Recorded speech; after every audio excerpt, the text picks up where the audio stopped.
young man's heart. Do you find this old mansion gloomy? Well, for the love of heaven, then, put your head out of the window, and you will see as bright sunshine as you have left in Naples.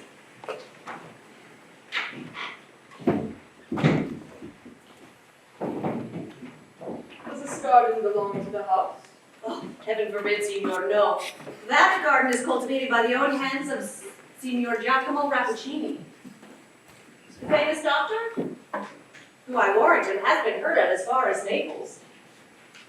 It is said that he distills those plants into medicines that are as potent as a charm. Oftentimes you might see the Signor Doctor at work, or perchance his daughter, the Signora, collecting the strange flowers that grow in that garden. I believe I have done all I can for the aspect of this chamber, Signor. I leave you to the protection of the saints, and should you want for anything, you need only come find me. Thank you, Signora.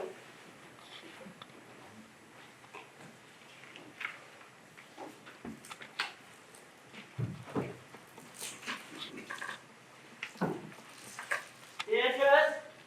Beatrice? I'm here, my father. Are you in the garden? Yes, and I need your help, Beatrice. There. See how many legal offices required to be done for a chief treasurer. Yet, shattered as I am, my life might pay the penalty for pushing closely as circumstances demand. Henceforth, I fear this plant must be consigned to your sole charge. And gladly will I undertake it. Yes, my sister, my splendor, Beatrice is tasked to nurse and serve me.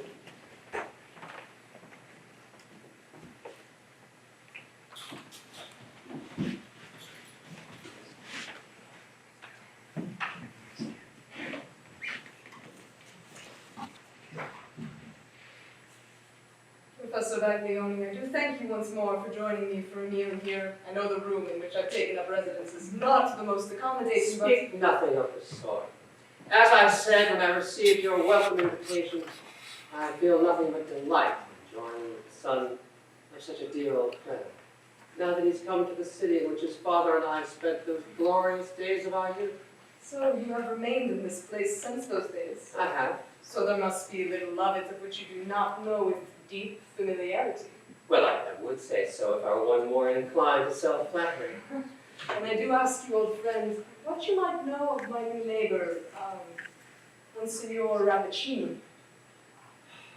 Ill would it become a teacher of the divine art of medicine, such as myself, to withhold due and well-considered praise of a physician so eminently skilled as Rappaccini.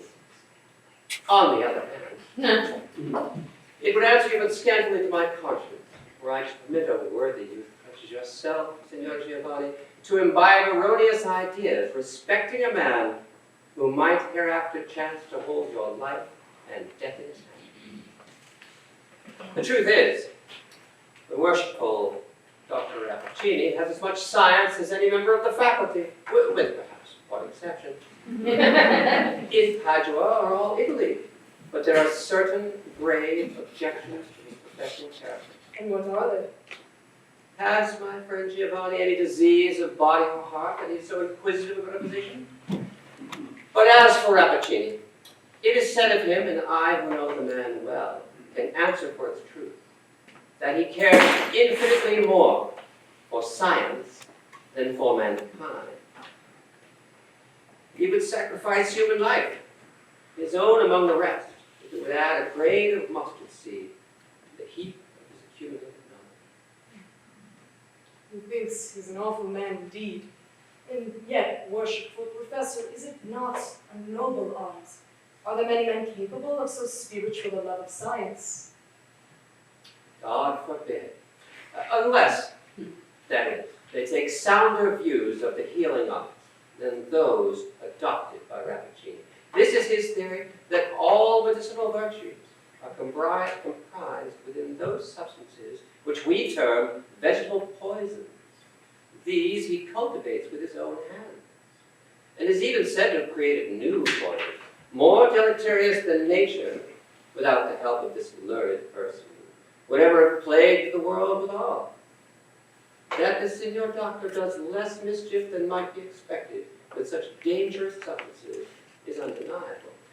He has, it must be owned from time to time, effected a miraculous cure, or seemed to effect one. But to tell you my private mind, Signor Giovanni, I believe he should receive little credit for these instances of success, they being probably the result of chance, but should be held strictly accountable for his failures, which may justly be considered his own work. I know not, most learned professor, how dearly this physician may love his art, but surely there is one object more dear to him. He has a daughter. Ah, so now our Giovanni's secret is out. You have heard of this daughter, whom all the young men of Padua are wild about, though not more than half a dozen have the good hap to see her face. I know little of the Signora Beatrice, save that she is said to have been deeply instructed by her father in his science. And, young and beautiful as fame reports her, she is already qualified to fill a professor's chair. Other absurd rumors there be, not worth talking about or listening to. So now, my friend, drink off your glass of lacrima. Hold not the gallows in you for long. I must be off, and would hate to think of you, my friend, as devastated by the truth I told you. Not at all. Thank you for sharing that with you, Senor, and for joining me. Both are appreciated in this new place. Signora. I had not realized your guest this afternoon was Professor Baglioni. You are familiar? Oh, in reputation and little else. So, the doctor's garden has remained as present in your mind as before, I see. Perhaps you would like to hear a little more of what I have seen of it. Of the doctor, his subjects, the young signora. Well, with the frequency with which you seem to find yourself looking out that window, I'm sure you've noticed the ways in which the girl interacts with the plants that fill her father's garden. All of them are strange, you see, but none so much as that shrub in the very center, with the flowers purple as gemstones. And while the professor himself, the doctor himself, dare not touch it with his own skin, nor breathe the very air around it, his daughter regards it as though a sister. It seems most every day I spy her holding its branches in her embrace, her own features intermingled with the flowers. And though peculiar in nature, I thought nothing truly disturbed in the matter until what I had seen one morning not 2 years in the past. When, after much of her typical interactions with that flowered shrub, she did pluck one of the richest blossoms from its branches and begin to fasten it to her own clothing. It was then I did see a small reptile, so minute in size I might not have noticed it from this distance, if not for its brilliant orange color, walk beneath the branch Beatrice had just picked from. It appeared to me that a drop or two of moisture from that broken stem descended upon the lizard's head. Before a single moment did pass, the lizard contorted itself violently and then lay motionless in the sunshine. Beatrice, too, had seen this as well as I, and after observing this remarkable phenomenon, she merely crossed herself sadly, without surprise, and continued, without hesitation, to arrange the fatal flower to her bosom. And you are certain these events did not come to you in a dream, perhaps? I had hoped it might have, Signor. I had hoped I might not have had all of my senses in their truest functioning. But only a week later, I did observe as a beautiful insect flew over the garden wall.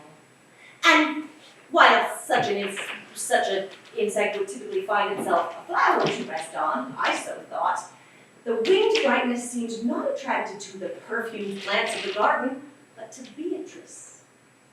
And so it did linger in the air and flutter above her head.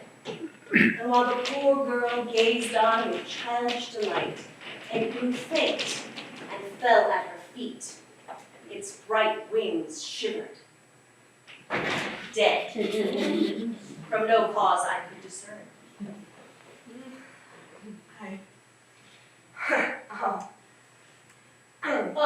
apologies, Signor. I meant not to startle or overwhelm you. I just want you to be as aware as I of the odd things in that garden before you venture further to follow your interest.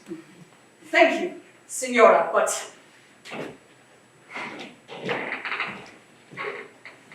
my interest remains steadfast. As you like. I came only to bring these flowers to perhaps brighten up your room a bit. And now I'll take my leave. Signora! This is a pure and healthful flower. Wear it for the sake of Giovanni Visconti. Thank you, Signor. I accept your gift and would fain recompense it with one of these previous purple flowers. But if I were to toss it to you, it would not reach you. So the Signor Visconti must even content himself with my thanks.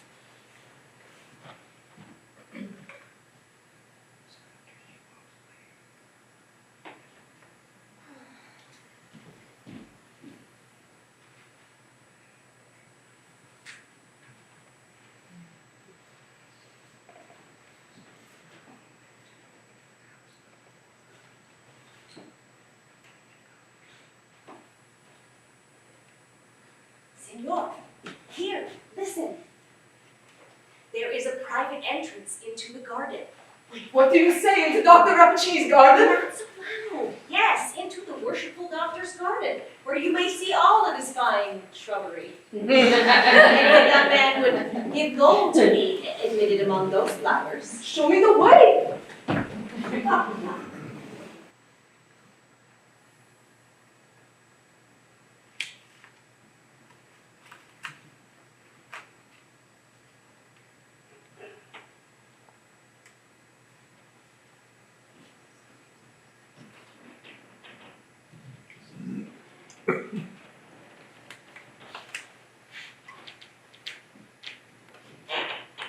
You're a connoisseur in flowers, Signor, if the one you were gracious enough to toss to me the other day is any indication.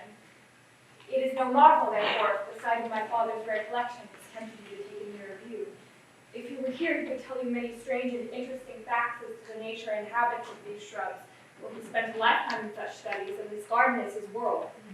And yourself, my lady, things as true, you are likewise deeply skilled in the virtues indicated by these rich blossoms and perfumes.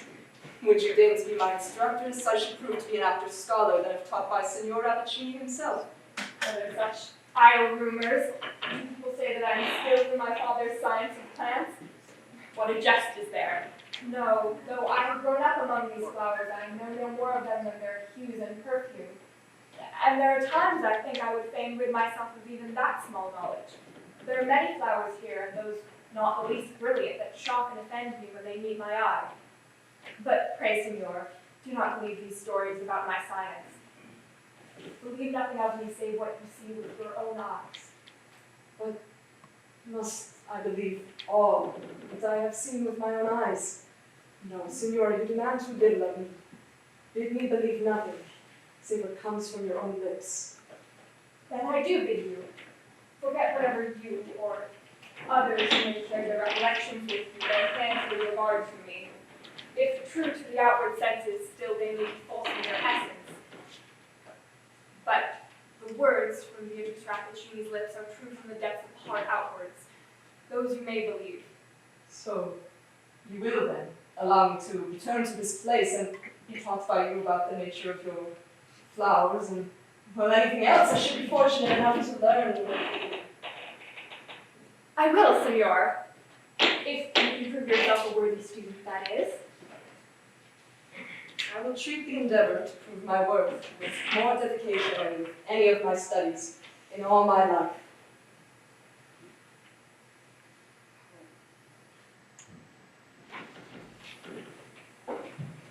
And you say it has been weeks of this. These lessons, this time spent in her presence, in that place. Approaching over a month, Signora, and with increasing frequency. It seems now I catch the young Signor sneaking from his room and climbing into the garden on more days of the week than not. It is more than I ever heard of the Signora out among any but her father. Tell me, Have they a familiarity between An intimate one, I dare say. But even in that, there is a reserve in her demeanor. By all appreciable signs, they love. They have looked love, with eyes that convey the holy secret from the depths of one soul into the depths of the other, as if it were too sacred to be whispered by the way. They have even spoken love in those gushes of passion when their spirits dart forth in articulate breath like tongues of long-hidden flame. But even, though there has been no seal of lips, no clasp of hands, nor even the slightest caress such as love claims and hallows. On the rare occasions when Giovanni seems tempted to overstep that unspoken limit, Beatrice grows so sad, so stern, that not a single spoken word is requisite to repel him. And these silent corrections do not dissuade him from his overall pursuit? I've seen, at times perhaps, that he becomes startled, and his resolve does grow closer to the morning mist, while his doubts alone gain substance. But when her face brightens again after the momentary shadow, it is as if no question of his certainty had ever passed at all. And what of his countenance when he returns home? I fear he has begun to avoid me with purpose, so I have not been able to observe him myself. His spirits are as high as I have seen in him yet. With the same enthusiasm he leaves his room, I do find a similar contentment and air of him when he returns from his visits. Yet, though as happy as he is, and as many hours as he has spent outdoors in the garden, he has begun to look like a man secluded within stone walls. His skin is pale, eyes cast in shadow. I have even caught his hands shaking, with the tremor of like one afflicted by old age or terror. So, as to his countenance, Signora, I cannot truly tell you whether he is well or not. Such as I have feared. As I said, I have not been able to see our Giovanni these past weeks. But I tell you, Signora, I met with him in the street one day not long ago. Caught in the rain as we both were, yet his insistence to move past me did strike us notably hurried. And even more so, when the Dr. Rappaccini himself passed us by, stopping for more than a coincidental moment to look, no, to glare into the very soul, I dare say, of dear Giovanni. I swear to you, Signora, that look in the doctor's eye, for some purpose or another, this man of science is making a study of him. I know that look of his.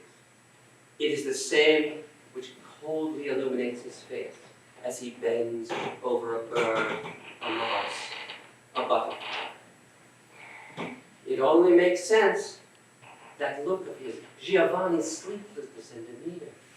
I would stake my life on it. Giovanni has become the subject of one of Rappaccini's experiments. You truly think it's so? I fear that I do. And what of Signora Beatrice? What part does she act in this mystery? For the first time in my life, I have forgotten thee. I remember you once promised me one of these living gems in exchange for the flower which I had the happy golden bring to your feet. Forgive me now, it's flutters and Touch it not! Not for thy life, it is fatal!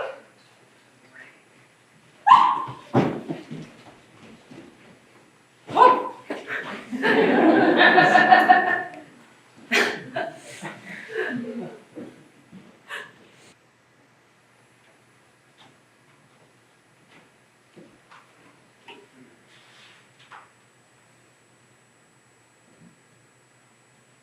Signora Giovanni, Signora, I did not hear you. worry not, my young friend. It is only me.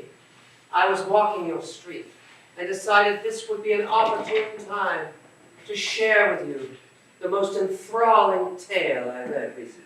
I hardly think now is the best time nor the situation of I have been giving reading an yourself- old classic author lately and met with a story that interested me strangely.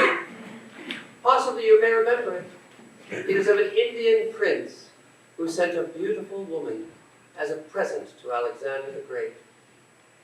She was as lovely as the dawn, gorgeous as the sunset, but what especially distinguished her was a certain rich perfume in her breath, richer than a garden of Persian roses. Alexander, as was natural to a youthful conqueror, fell in love at first sight with this magnificent creature, but a certain sage physician, happening to be present, discovered a terrible secret in regard to her. And what was that? That this lovely woman had been nourished with poisons from her birth upward, until her whole nature was so imbued with them that she herself had become the deadliest poison in existence. Poison was her element of life. With that rich perfume of her breath, she infected the very air. To love her would have been poison. Her embrace, death. Is this not a marvelous tale? A childish fable. I marvel how your worship finds time for such nonsense amidst your graver studies. Ah, well, we must all find a brief respite from the graver things from time to time. By the by, what is this singular fragrance in your apartment? It is faint but delicious, and yet by no means agreeable. I feel if I were to breathe it for long, it would make me ill. Perhaps it is the perfume of your gloves. Signora, I wear no gloves. You Heavens see- above, explain the state of yourself. What has happened that could cause... Ah! That is quite enough! You have no right to enter my chambers uninvited and accost me in such a manner. Giovanni, I mean not to overwhelm you. I only want to see you safe in the face of all these things that... Giovanni! Giovanni, why do you tarry? Come down. Giovanni, how are you? You were my father's friend. Perchance, too, it is your purpose to act a friendly manner towards his son. I would fain feel nothing for you, save respect and deference. But you continue on a subject I must demand you do not speak. You know not. The Signora Beatrice, you cannot therefore estimate the wrong, the blasphemy, I may even say, that is offered her character by a light or injurious word. My poor Giovanni, I know this wretched girl far better than you. You shall hear the truth in respect to the poisoner Rappaccini and his infected daughter. Yes, poisonous as she is beautiful, her father was not restrained by natural affection from offering up his daughter in some horrible manner as the victim of his insane zeal for science. And what will be your fate? Doubt not that you are selected as the material of some new experiment. Will the result be death? Or perhaps some fate more awful still? I know this of Rappaccini. He will hesitate at nothing. Take your leave, Professor. Before I get it in my mind, this meeting cannot end in a peaceful manner between us. To violence to my gray hairs, it shall not silence me. It's not too late to rescue you. This miserable girl may even be brought back within the bounds of ordinary nature from which her father's madness has estranged her. Oh, it is a dream. Surely it is a dream. Behold this vase. It was wrought by the hands of the renowned inventor Cellini, and is well worthy to be a love gift for the fairest dame in Italy. But its contents are invaluable. One small sip of this antidote would have rendered the most virulent poisons of the Borgias innocuous. Doubt not that it will prove as efficacious against those of Rappaccini. Bestow the vial and the precious liquid within on your Beatrice, and will await the results with hope. We will thwart Rappaccini yet. He's a wonderful man indeed, but not to be tolerated by those who respect the old rules of the medical profession.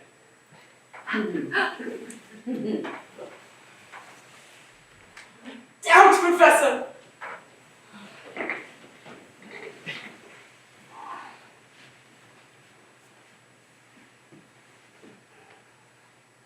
the seeds of doubt. She thinks herself so clever to plant in my mind. And to what end? Surely her own, and none that truly wish to see me happy and well. How could they when her words fill this chamber like wrecking cannon? Oh, and yet even now, the image of her drowns my mind, infesting my thoughts with the witchery that has been gathering since my first glimpse of her. She is human, yet worthiest to be worshipped.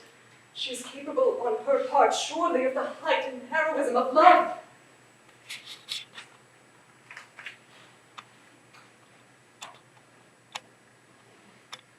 But of all the tokens she hath given me, I cannot help but forget them all in the face of her frightful peculiarity and her physical and moral system.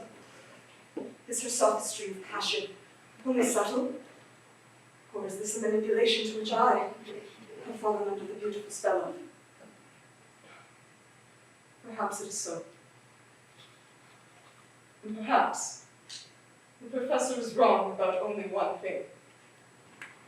It is too late for me to avoid the effects of Rappaccini's toxin bestowed upon my lovely daughter. But, manipulated as I have been, at least I am no flower that will perish in her grasp. Giovanni, it's past the hour. Why still do you tarry? Come down.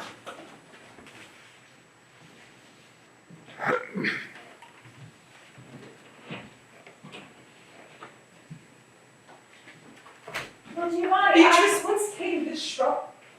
you bring such a question to me, and with so much urgency. Lovely Beatrice, I beg of you, if you hold any of the affection for me I so ardently have for you, please, answer me in honesty. All of the truth, then. Even the pieces of it that will challenge the beliefs you've held all your life, and even perhaps these affections for me that you see best to. Please. Very well, then. My father created it. Created it. What mean you, Beatrice? He is a man fearfully acquainted with the secrets of nature. And at the hour which I was born, this plant sprang from the soil, the offspring of his science, his intellect, while I was but his earthly child. And it has qualities you little dream of. But I, dear Giovanni, I grew up and blossomed alongside the plant, and was nourished with its breath. It was a sister to me, and I loved it with a human affection. Approach it not! Hast thou not suspected it? This awful doom. The effect of my father's fatal love of science, which was estranged me from all society of my kind, until heaven sent you, dearest Giovanni. Oh, how lonely was thy poor Beatrice. Was it a hard doom? Only of late have I known how hard it was. My heart was torpid, and therefore quiet. Cursed one! And finding your solitude, weary son, you have severed me likewise from all the warmth of life, enticed me into your region of unspeakable horror. Giovanni, Yes, poisonous thing, you have done it, you have blasted me, you have poisoned me, filled my veins with poison and making me as ugly, as loathsome, hateful, and deadly a creature as yourself. A world's wonder of hideous monstrosity. And now, if our breath be happily as fatal to ourselves as to all others, let us join our lips in one kiss of unutterable hatred and so die. has befallen me. The Holy Virgin, pity me, poor heartbroken child. Do you pray? Your very prayers as they leave your lips taint the atmosphere with death. Yes, let us pray. Let us dip our fingers in the holy water at the portal. They that come after us will perish as if by pestilence. Let us sign crosses in the air. It will be scattering curses abroad in the likeness of holy symbols.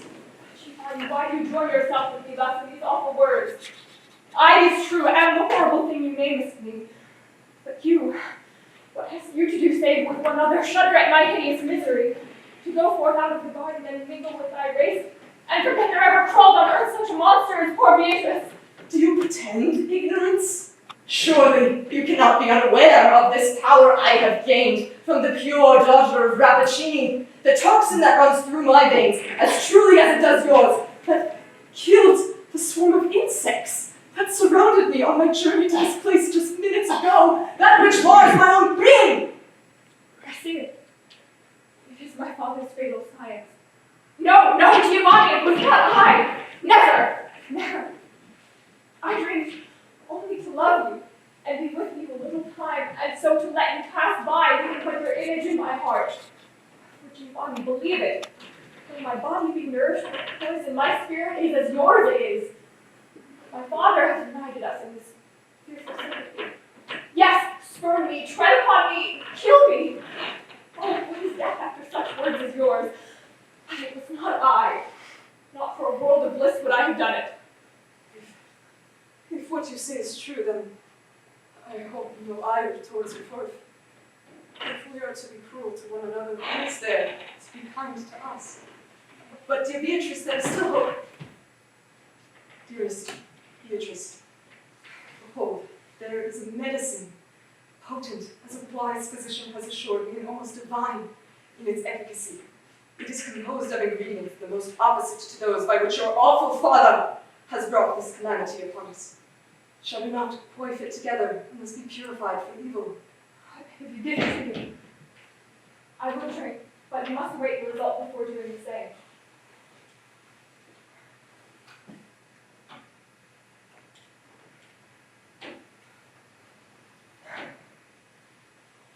My daughter, you are no longer lonely in this world. What? But the previous flower from your sister's shrub and bid your love, wear it in his bosom, and it will not harm him. My science and the sympathy between you have brought within his system such that he now stands apart from common men, as you, daughter of my pride and heart, from ordinary women. And now you may pass through the world most dear to one another and dreadful to all besides. My father, wherefore did you inflict this miserable doom upon your child? Miserable? What mean you? You deem it misery to be endowed with marvelous gifts against which no strength or power can avail an enemy? Misery to be able to quell the mightiest with a breath. Misery to be as terrible as you are beautiful. Would you prefer the condition of a weak woman, exposed to all evil and capable of none? I would fain have been loved, not feared. Beatrice! It matters not. I am going, Father, for the evil which you striven to mingle with my being will pass away like a dream, like the fragrance of these poisonous flowers which will no longer taint my breath among the flowers of your Eden. Giovanni, I think now this is farewell. Your words of hatred are like lead within my heart, but they too will fall away. Was there not from the first more poison in thy nature than in mine? What is this? What has been done here to wreak such an unfair fate on my greatest love? You awful boy! What have you done? Rappaccini! Rappaccini, is this the upshot of your experiment?